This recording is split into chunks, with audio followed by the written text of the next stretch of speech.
Bine v-am găsit, dragii mei din Zodia Vărsător, oriunde v-ați afla. Bine ați venit tuturor pe canalul meu Tarot Flori de Loto. Numele meu este Nina și, ca de obicei, mă bucur să vă am alături la fiecare lectură, atât pe dragii mei abonați, cum de asemenea și pe cei care sunteți poate pentru prima oară aici pe canal. Azi am hotărât, în urma mesajelor și comentariilor voastre, am hotărât să fac o lectură un pic mai specială, un pic mai diferită față de cele cu care v-am obișnuit, cu întrebarea de ce se întâmplă ceea ce se întâmplă. De ce mulți dintre voi mi-ați comentat anumite frânturi din situațiile cu care vă confruntați în această perioadă și am considerat că ar fi de bun augur să încerc să fac o lectură pe zodii, da? Ca să nu o facem generală, pentru că ar fi imposibil să surprindă atât de multe energii, și atunci o facem generală, este adevărat, dar nu total, o facem pe zodii, în așa fel încât șansele ca cărțile să surprindă energii cât mai multe să fie cât mai mare. Așa că, toți cei care aveți Soare, Lună, Venus, ascendentul în Zodia Vărsător, atunci această lectură este de asemenea și pentru voi. Desigur, ca de fiecare dată, cum vă spun la fiecare început de lectură, și aceasta are un caracter general, da, pentru că totuși, chiar dacă e pe zodie, totuși sunt multe energii, deci are un caracter general, dar voi nu trebuie să uitați că sunteți cei care vă construiți viitorul. Așa că vă rog din suflet să luați decât acele mesaje care rezonează cu voi, iar restul lăsați-le să zboare în univers, pentru că sigur sunt pentru alte energii, alte persoane care într-o mai mică sau mai mare măsură au o legătură cu Zodia Vărsător. Și înainte de a continua și a începe această lectură, trebuie să fac încă două mici precizări, și anume faptul că vom folosi runele de această dată. Avem un oracol cu rune, avem un tarot runic și desigur ca un mesaj final vom cere arhanghelilor și îngerilor celestiali să ne dea un mesaj special. Și desigur trebuie să vă mulțumesc tuturor pentru suportul și aprecierea pe care le-am primit din partea voastră în ultimul set de lecturi. Nu m-am așteptat, a fost o surpriză super plăcută și eu vă mulțumesc din suflet pentru toate mesajele voastre de susținere și de apreciere. Acum, haideți să începem și să vedem ce ne spun runele despre de ce mi se întâmplă ceea ce se întâmplă pentru dragii mei din Vărsător. Haideți să vedem.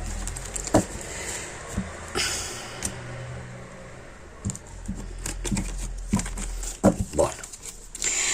Și avem situația actuală. Avem runa Isa. Și numărul 11, un număr maestru care îmi vorbește de intuiție, de spiritualitate și de conexiunea cu divinitatea, dragilor.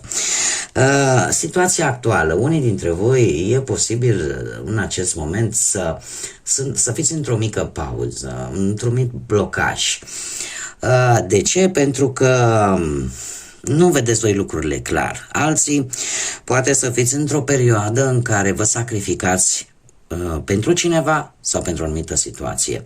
Sau poate pur și simplu vă simțiți voi cumva dependenți de o anumită situație sau de o anumită persoană.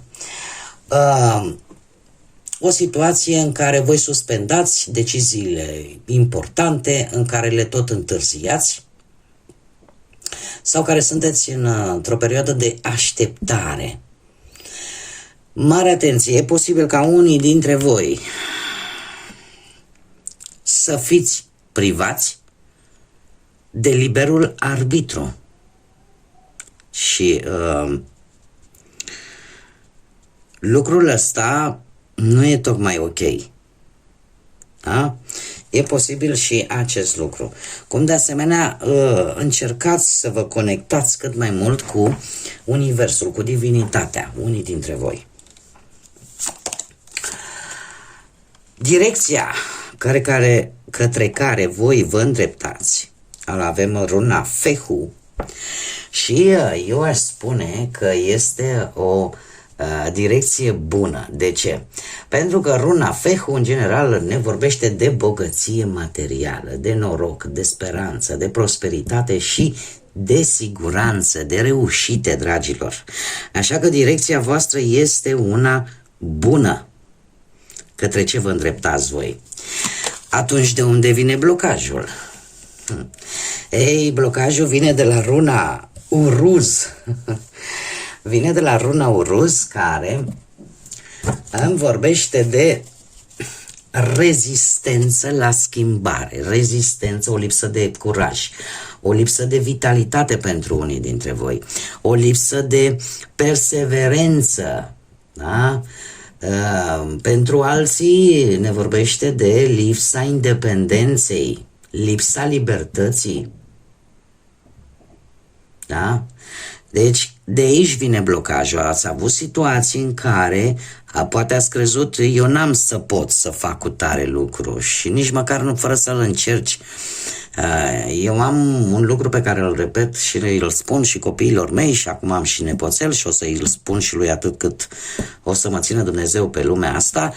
Înainte de a spune nu pot să fac cu tare lucru, mai întâi încearcă-l. Filozofia mea vis-a-vis de acest lucru este că prefer să-mi pară rău. Doamne, am încercat asta, nu mi-a ieșit, decât să-mi pară rău că nici măcar n-am încercat și stau cu dilema, dar dacă mi-ar fi ieșit. Da? Și aici a fost, se pare, blocajul vostru. Cineva v-a indus o steară de... Apare și asta se vede clar. Aici apare un blocaj. Aici cineva și-a impus punctul de vedere și a încercat să vă submineze pe voi, să vă submineze voința voastră. Ceea ce pentru un vărsător ca și zodie, care e renumit, este rebelul zodiacului, este energia care în general îi place ceea ce este nou, care nu îi place să se supună regulilor, care ține cu dreptatea, care nu-i plac lucrurile făcute pe ascuns, lucrurile care sunt, cum să spun eu, nu sunt drepte, nu sunt corecte, da? Dar într-adevăr, ca și parte negativă, paradoxal, zodia voastră poate ajunge în această situație. Da? Poate ajunge în această situație și asta numai dacă există o anumită adicție față de ceva sau față de o persoană, mare atenție, sau de o situație. Bun, haideți să vedem ce ne spune și tarotul runic pentru voi, dragii mei din Vărsător. De ce se întâmplă ceea ce se întâmplă pentru dragii mei din Vărsător?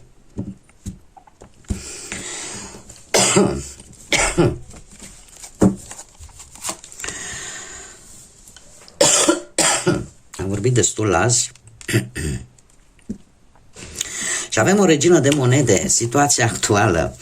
Dragilor, are cineva pe lângă voi, pe acolo, poate aveți persoane în zodii de pământ, Taur, Fecioară sau Capricorn. Cert este că este cineva care are mereu resurse bine puse la păstrare și fără să știe nimeni de ele și care poate încearcă să vă ajute în special cu o anumită situație financiară, cu ceva bănuți. Da, poate să fie, în general, e o energie care reprezintă mama, bunica, soră mai mare, da, e reprezentată de o energie feminină. Este cineva important pentru voi, dacă poate să fie soția, nu știu, perechea voastră, da? Dar este, indiferent cine, este cineva foarte important pentru voi, mai ales pe planul material. Da? Dacă nu vorbim de o persoană, este, eu aș spune că este o situație în care voi căutați un loc sigur. Voi sunteți în căutarea unei situații sigure. Voi sunteți în căutarea siguranței, a unui loc echilibrat, a unei persoane echilibrate. Și lucrul ăsta se pare că aveți șanse sau poate l-ați găsit deja prin intermediul acestei energii pentru unii dintre voi. Care a fost greșeala voastră sau care a fost eroarea voastră? Ei, se pare că eroarea voastră vine cu acest cavaler de monede. Nu știu, se repetă energiile de pământ, dragilor, Taur, Fecioară, Capricorn, așa că bănuiesc că ceva importanță probabil că au în special pentru unii dintre voi. Dragilor, care a fost eroarea voastră? Probabil că ați așteptat prea mult. De ce? Vis-a-vis de o anumită situație, pentru că acest cavaler de monede este cel mai lent cavaler din tot tarotul.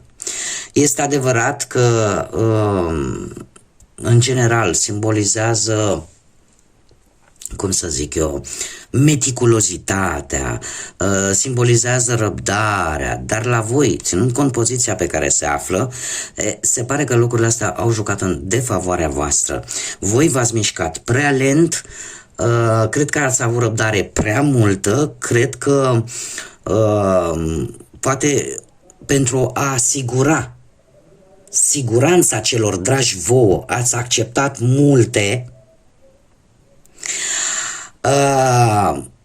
Poate că unii dintre voi v-ați asumat responsabilități care în mod normal trebuiau poate împărțite.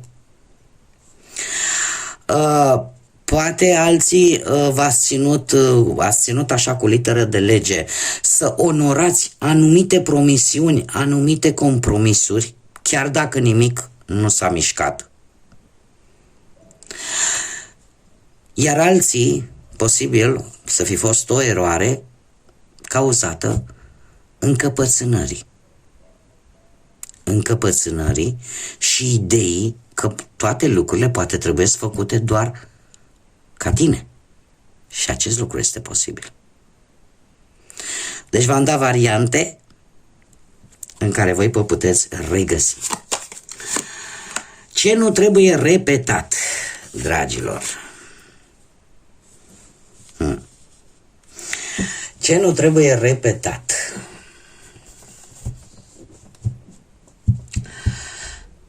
Dragilor,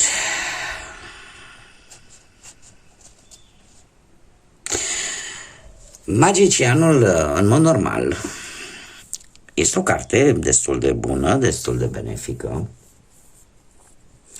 doar că în această situație trebuie să capete o poziția pe care se află în ce nu trebuie repetat, își schimbă un pic energia, simbolistica și ne vorbește de manipulare. Trebuie să nu mai, cum să spun eu, să evitați manipulările de orice tip. Mie, sinceră să fiu, îmi vine greu a crede că unii dintre voi, și știu că de multe ori sinceritatea doare, dar eu îmi fac datoria să vă spun, de multe ori voi, ca și zodie, și în special cei care aveți multe planete, multe aspecte astrale din harta voastră natală în zodia Vărsător, voi să nu vă dați seama atunci când sunteți manipulați. Când cineva își folosește toate calitățile pentru a profita de ceva în urma voastră.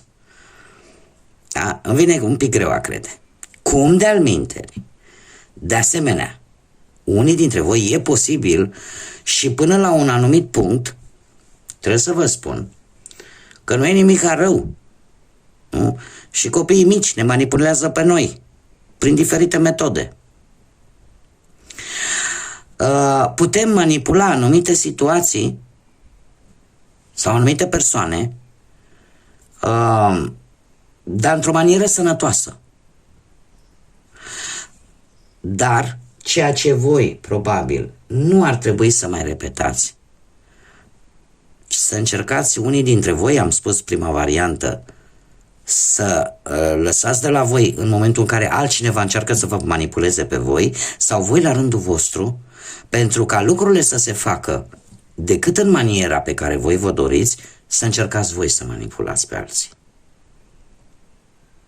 Știu că mulți dintre voi poate o să zică, Doamne, nu o să convină, pentru că asta este, dar eu îmi fac datoria să vă spun ce mi-arată această carte. Și se întâmplă de multe ori, nu, și eu la rândul meu, să nu-mi convină anumite lucruri, care e posibil să aibă și un sâmbure de adevăr. Am nu tot ceea ce ni se spune este greșit. Și dacă ni se atrage atenția că undeva acolo greșim cu ceva, eu zic că important este să știm cum să-l reparăm, decât să judecăm. Mergem mai departe. Ce trebuie învățat?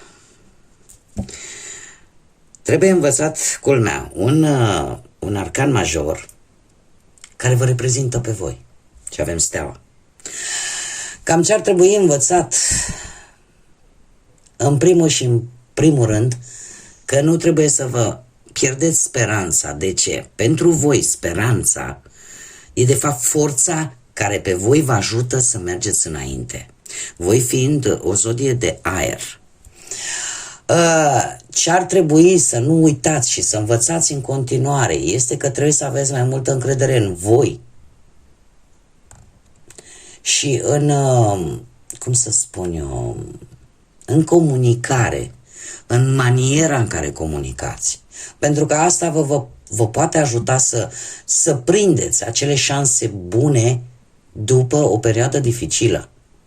Pentru alții, această carte îmi vorbește de recuperarea credinței, de recuperarea, cum să spun eu, a valorilor pe care le-ați avut până la un moment dat.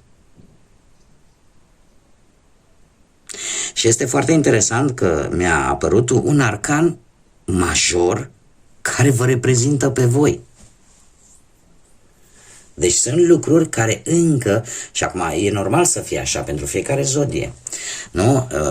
De învățat avem o viață întreagă, nici până în clipa în care vom închide ochii, noi tot vom avea de învățat. Așa că această carte la asta vă îndeamnă. Care este sugestia cu ce ar trebui făcut? Și avem roata norocului. Dragilor, cred că sugestia pe care o face acest tarot runic este aceea că nu putem fugi de karmă, nu putem fugi de destin, nu putem fugi de schimbările semnificative care vin în viața noastră, nu putem fugi de acele situații care vin pe nepusă masă, pentru că și trebuie realizat faptul că ele vin cu un scop. Vin cu un scop bine determinant, pe care chiar dacă nu-l vedeți în acel moment, răspunsul va apărea în timp. Ce ar trebui făcut? Să profitați de schimbările care vin în viețile voastre și în așa fel încât să vă ajute să evoluați. Să vă ajute să... Cum să zic eu?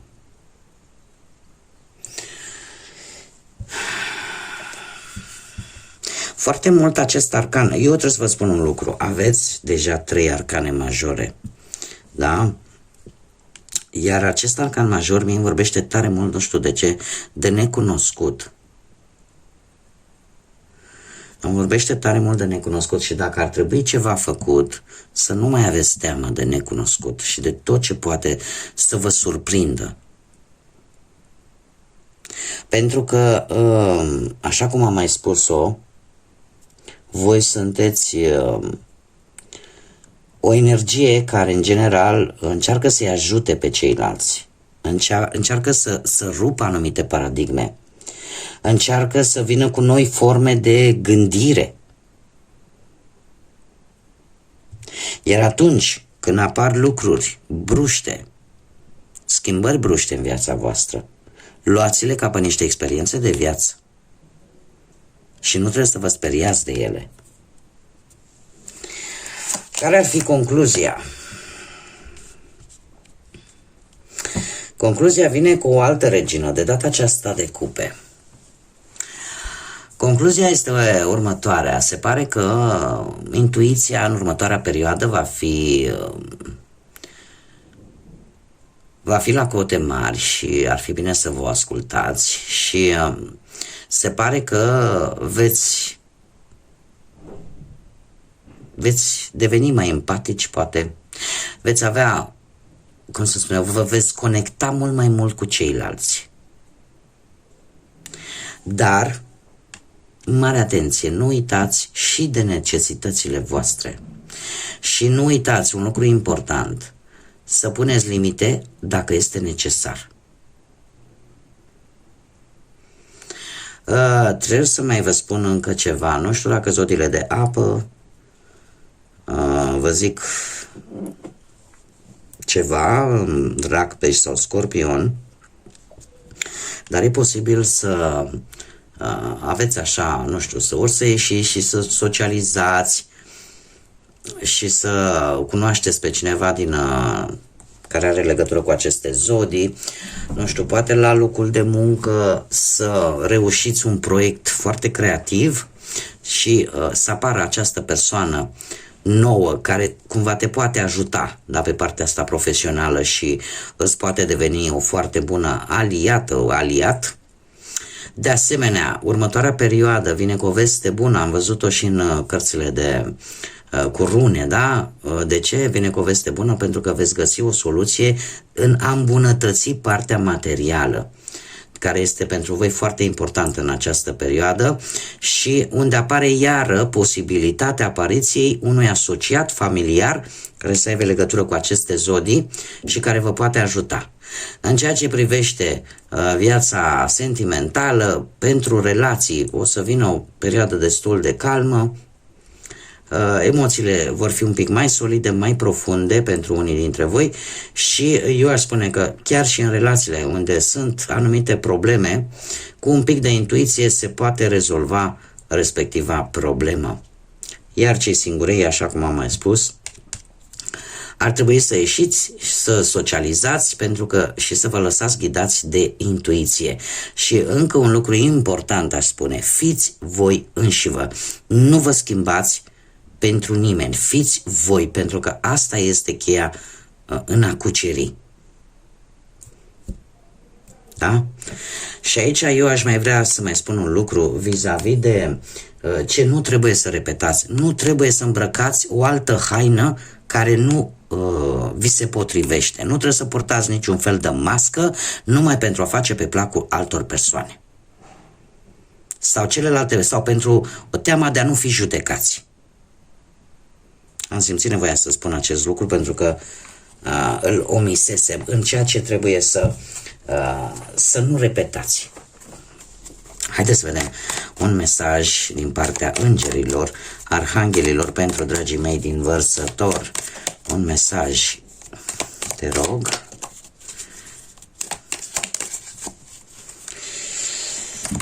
Și îl avem pe Manadel, de fapt, Manadel. Cel onorabil, este vorba despre un înger din corul angelic cel mai aproape de tronul lui Dumnezeu și ne spune în felul următor.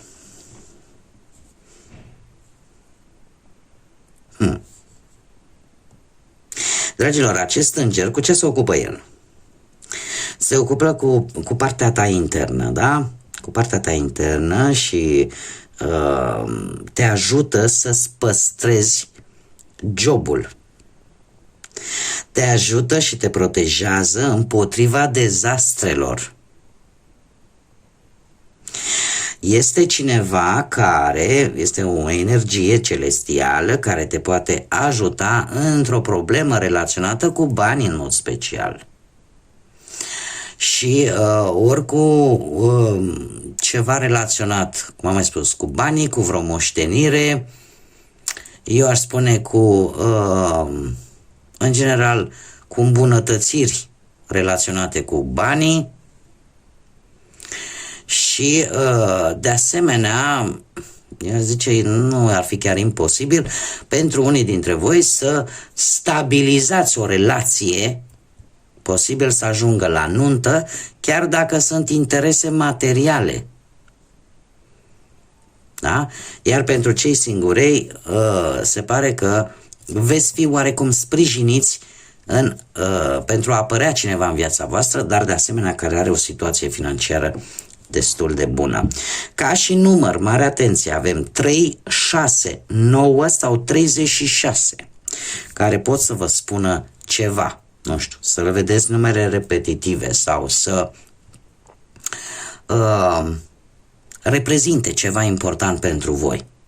Indiferent ce, puteți căuta pe nenea Google-ul, să scrieți acolo care este simbolistica spirituală a numărului cutare și acolo aflați răspunsurile. Deci 3, 6, 9 sau 36. Bun, dragilor, aceasta a fost lectura pentru voi. Eu vă mulțumesc ca de obicei pentru prezență, în speranța că am reușit oarecum să, pentru unii dintre voi cel puțin, să vă aduc acele răspunsuri de care voi aveați nevoie. Până data viitoare, când ne vom reîntâlni, eu vă doresc toate cele bune, multă energie pozitivă și să fiți iubiți, dragilor.